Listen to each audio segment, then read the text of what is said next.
Alex and Ben trekked deep into the woods, their boots crunching on dry leaves under a dim canopy.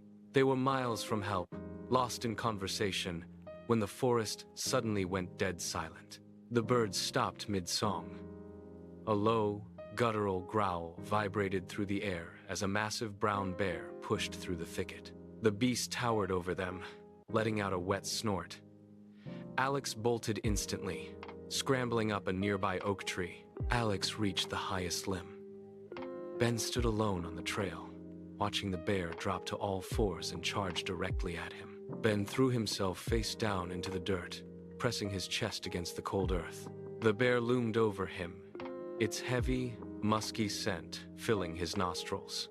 He felt a wet nose against his neck, sniffing with rhythmic, heavy breaths. Hot air brushed his ear. Ben forced his muscles to stay limp, his heart hammering against the ground. The creature nudged his shoulder with a massive paw, let out a final, frustrated huff, and finally, the heavy footsteps receded. Alex slid down the trunk, his legs trembling. "That was close," he stammered. "What did the bear say to you?" Ben looked him directly in the eyes.